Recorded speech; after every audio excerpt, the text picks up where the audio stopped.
falar sobre estatística. A estatística trata do conjunto de métodos utilizados para a obtenção de dados e sua organização em tabelas e gráficos, o que facilita sua análise. A moda e a mediana são, assim como a média, medidas de tendência central de um conjunto de dados.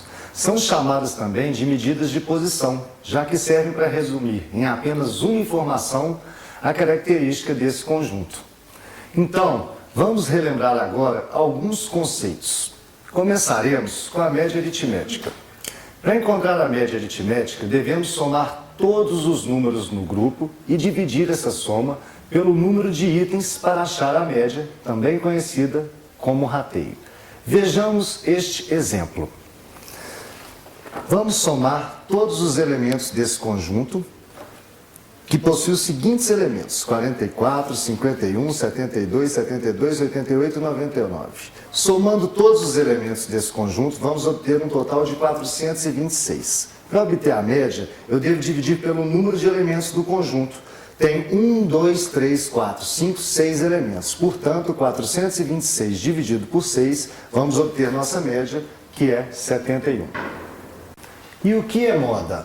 Moda é a medida de tendência central que consiste no valor observado com mais frequência em um conjunto de dados. Vamos analisar o seguinte exemplo. Se um determinado time fez em 10 partidas a seguinte quantidade de gols, vejamos a seguinte situação.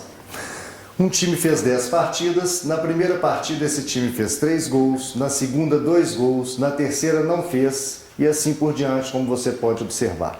Qual é a moda? No caso, dizemos que a moda é 3, que foi a quantidade de gols que esse time fez com a maior frequência. E por fim, temos a mediana.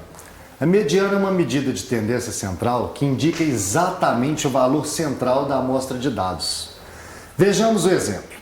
As notas de um aluno em um semestre de faculdade, colocadas em ordem crescente, foram, por exemplo, 4, 4, 5, 7, 7. Percebam que o número de elementos do meu conjunto é ímpar. Eu tenho 1, 2, 3, 4, 5 elementos. Portanto, o meu elemento procurado vai ser o elemento central. A minha mediana vai ser o meu elemento central, 5. Ok? Vejamos agora um segundo exemplo. A quantidade de hotéis 3 estrelas espalhados pelas cidades do litoral de um determinado estado é... Atenção!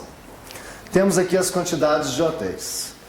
Reparem o seguinte, como a quantidade de elementos do meu conjunto é um número par, para que nós possamos encontrar a mediana, nós vamos ter que fazer a média entre os dois valores centrais.